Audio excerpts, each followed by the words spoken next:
Violeta Vázquez Rojas, David Pack, bienvenidos. Muchas gracias. Muchas gracias.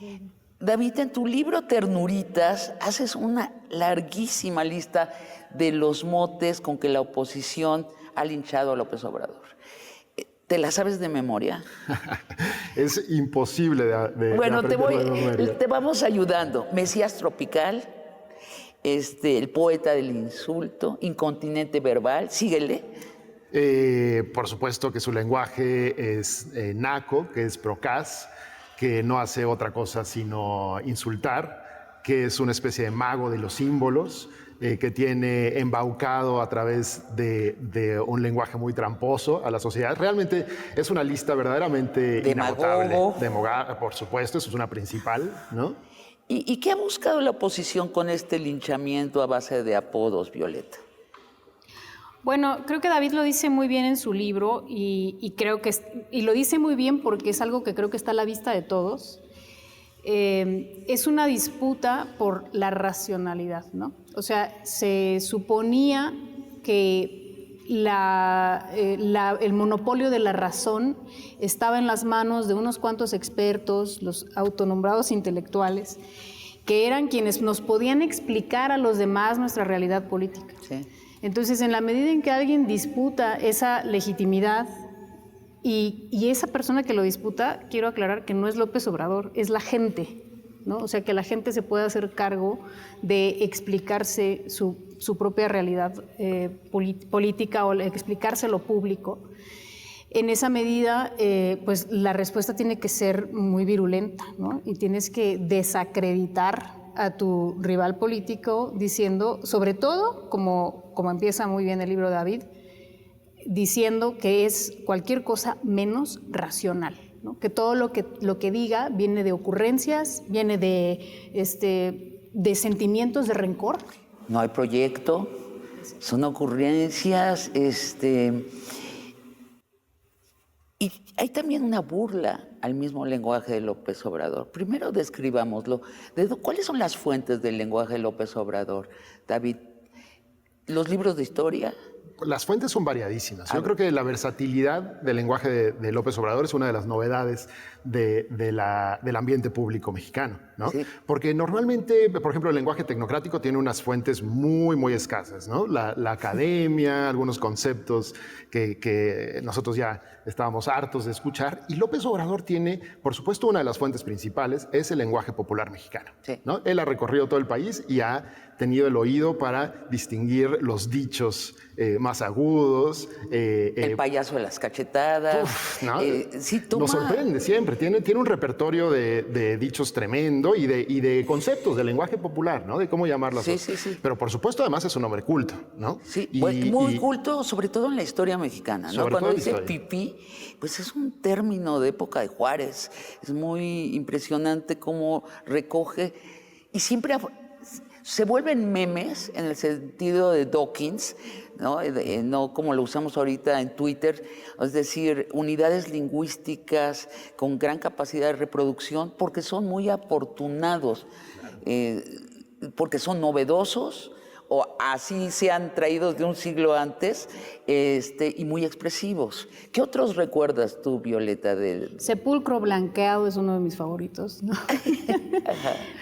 No, o sea, sus insultos son verdaderamente elaborados, pero hay una característica de los insultos de Andrés Manuel López Obrador.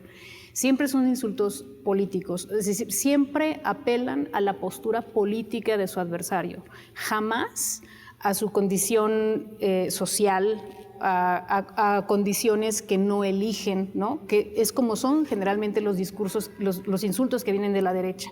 Ajá. Los insultos clasistas, los insultos racistas, generalmente, digamos, tienen como blanco algo que tú no escoges, ¿no? Claro. El ser pobre, el ser moreno. Los insultos de López Obrador jamás tienen eso, ¿no? Siempre son insultos que van dirigidos contra algo que la gente sí elige, que es su postura política. Sí. Y por eso también resuenan mucho con el ideario político de la gente. Ahora sí que donde se ensartó al PRIAN fue llamándolo PRIAN o llamándolos conservadores o neoliberales. Son tres motes que no se han podido quitar. No tienen con qué renombrarse que sea más poderoso que eso. Han ensayado como 10 nombres distintos, ¿no? Sí. Ya ni los recuerdo, iba a decir el Frente, pues ya no me acuerdo, el Frente Amplio, el Frente Opositor, el Frente Democrático, o sea, pero no se quedan pegados porque hay algo falso y los motes que pone Obrador son muy efectivos. Ahora también a lo largo del gobierno de la 4T, los conservadores ya caí. Y es que es muy bueno en la caracterización. Sí, y sí son conservadores, son los que quieren regresar al pasado. Bueno, renombran las acciones del gobierno mediante, yo he detectado 2 estrategias, la satanización y la hipérbole, para ir creando un relato de que todo cuanto ha hecho López Obrador ha llevado a un desastre nacional. Hagamos una somera lista del linchamiento de los actos de gobierno. Empiezo yo. Al poder del presidente, que es uno de los 3 poderes estatales, se le renombró dictadura. ¿Qué otra cosa? Le dicen tirano. Es un tirano. Autoritario. Autócrata. Demagogo, como ya bien dijiste. Es el gobierno de un solo hombre. Ya hizo un golpe de Estado, ¿se acuerdan? Hay varios. Las ayudas sociales son compra de votos. Dádivas. Su atril es un púlpito. Exacto. Es un predicador. El Tren Maya, ¿qué es? La destrucción de la naturaleza del sureste. Claro, el tono apocalíptico, ¿no? Lo podemos encontrar durante tantos eventos durante el sexenio. Yo creo que el que va a trascender más es la idea de que ha militarizado el país. Totalmente. Violeta, ¿ha militarizado al país? Se le han cedido más espacios a los militares, en cierta medida espacios que antes no tenían, ámbitos de acción que antes no eran para los militares, y eso, si se le quiere llamar militarización, hay que tener claro que no es lo mismo que lo que hizo, por ejemplo, Calderón, cuando también le cedió espacios y ámbitos a los militares que no les correspondían. Entonces, yo lo que creo es, si hablamos de militarización, tenemos que ser bien cuidadosos de distinguir este proceso de otros procesos a los que les llamamos igual, pero que no eran en absoluto parecidos. Sí, lo tratan de enganchar con el relato latinoamericano, donde sí han habido golpes de Estado de los militares muy a menudo. En México llevamos un siglo, un poco más de un siglo, en que no ha habido golpes militares.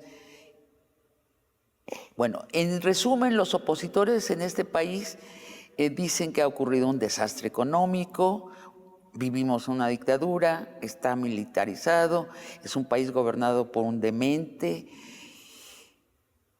Su problema es que solo el 30% de la gente se los cree. ¿Por qué no se lo cree más gente? Si tienen los medios comerciales para difundir este relato y lo llevan difundiendo 5 años. David, ¿por qué no se lo cree el otro 70%? Claro, esa es un poco una de las preguntas importantes que yo intento responder en mi libro, ¿no? Ternuritas. Y la razón que no ha sido analizada verdaderamente con cuidado es porque el discurso que ha puesto a andar López Obrador es un discurso que ha tocado fibras muy, muy profundas de la realidad mexicana. Está más conectado, decíamos, por ejemplo, esto de la versatilidad de los lenguajes. Cuando alguien le habla al otro y su lenguaje lo convence, lo seduce, lo persuade a actuar, a ver las cosas distintas, eso es un efecto que por más que otros empiezan a decir, no, el lenguaje es un lenguaje naco, es un lenguaje demagogo, no hay una fuerza para contrarrestar. Quiere decir, lo que hemos visto es que los proyectos políticos, y en este caso el proyecto lingüístico político de López Obrador, cuando son auténticos, cuando son armados con un fin claro, que lo pueden comunicar, tienen enorme respaldo popular. Entonces, un poco la respuesta es, ¿por qué no han podido contrarrestar este discurso? Porque ha permeado democráticamente entre la gente. Concuerdo, y creo que también hay un elemento que se llama realidad concreta. realidad material. Si la gente ha visto crecer sus salarios 30%, si la gente que vive el salario mínimo, que es 14 millones de habitantes, han visto crecer su salario en 90%, si 45 millones de mexicanos están recibiendo ayudas sociales, incluso si la oligarquía le está yendo mejor que hace décadas, pues es difícil asumir un relato del desastre. ¿Qué país seríamos ahora mismo si no hubieran mañaneras? Violeta. Las mañaneras vinieron a cambiar todo el ecosistema de medios, ¿no? No solamente son un nuevo canal para el discurso político, como lo señalaste al inicio del programa, sino que pues vienen acompañadas de unas decisiones sobre gasto gubernamental en publicidad también muy drásticas, ¿no? Una reducción muy drástica en ese gasto. Y a la vez también vienen acompañadas de un fenómeno paralelo, en parte porque coincidió en el tiempo, en parte porque lo propician las propias mañaneras, que es la emergencia de todos estos canales alternativos en Internet, las redes sociales, etcétera. Entonces, el ecosistema de medios es completamente distinto a como era antes. Viene con un fortalecimiento de la televisión pública, como también lo decías hace rato. Sí. Y eso hace también, me parece, ¿no? A lo mejor estoy siendo muy optimista, pero me parece que eso también refuerza mucho las exigencias de las propias audiencias, que ya piden contenidos diferentes. Sí, la televisión pública nunca había tenido los ratings que tiene ahora. Y los tiene no porque haya más gasto, por cierto, en los medios públicos, al contrario, hay menos, sino porque la gente necesita otro relato del monotemático que le está entregando los medios comerciales, que también hay que decirlo, es un relato perdedor. La gente sí quiere entender lo que está haciendo quien gobierna y quien está acumulando la capacidad de seguir gobernando. ¿Qué nos depara el lenguaje de Claudia Sheinbaum, Violeta? Quizá el reto de conectar más con lo popular. Ese puede ser una de sus dificultades. No digo que la tenga en este momento, pero a lo mejor a lo largo de una campaña, ¿no? Donde va a tener que estar dando discursos, etcétera, va a tener que conectar mucho mejor, y no necesariamente lo va a tener que hacer impostando una nueva manera de hablar, ni mucho menos. Es simplemente conectar con el imaginario popular, y yo creo que eso va a ir sucediendo a medida que vaya recorriendo el país, ¿no? Que se le vaya volviendo costumbre. Yo creo que su lenguaje es mucho más versátil, hablando hace rato de la versatilidad de lo que ha mostrado, ¿no? Porque tiene la parte científica, académica, tiene muy claro que lo que tenemos muy claro todos, que nadie va a sustituir a López Obrador en su función de poner sobre sí mismo la lucha de narrativas, de lenguajes. Eso no va a ser insustituible. Tiene que tomar una decisión importante. Si se va a empobrecer al no citarlo, al tratar de ser distinto, lo va a asumir. Yo creo que una de las formas de asumir la diferencia es... No imitarlo, sino asumirlo. No, por supuesto que no imitarlo, tampoco ella sabe que no lo va a sustituir, pero sí apostar por un proyecto más colectivo, ¿no? De creación de vocabularios y de creación lingüística, porque es muy importante para el proyecto de la Cuarta Transformación que siga habiendo invención. Si todo es repetición de las palabras de López Obrador, muy rápidamente se va a volver un discurso dogmático, ¿no? Y esos discursos dogmáticos que a las personas ya les parecen tiesos, inflexibles, ¿no? Que la gente ya se memorizó. Entonces, ¿cómo garantizar que el próximo sexenio seguiría habiendo la creación de vocabularios? A mí me parece que la única forma es convocar a actores y actores de la sociedad muy plurales, y un poco pensar una de las herencias de López Obrador es ser buen político, es poder hablar con los demás. Esta es una de las novedades. Antes la idea de que un buen político era un técnico. Todavía hay gente que dice de Lorenzo Córdoba, bueno, pero es preparado. Bueno, pero si el político es preparado, si tiene mucho conocimiento... ¿Preparado para qué? No, preparado para hablar con los tres que saben hablar como él. Sí, ¿no? Claro, siempre hay que preguntarse y preocuparse. ¿Este político está preparado para qué? Claro. Y la nueva perspectiva sí va a ser que un buen político es aquel que logra traducir, por ejemplo, sus propios proyectos, sus propios conocimientos, sus propios conceptos, muchas veces técnicos, porque el mundo político actual es muy técnico, ¿no? Pero que logra comunicarlo a los demás. Eso va a ser, me parece, una de las herencias y una de las novedades muy democráticas que ojalá permee en la cultura política mexicana.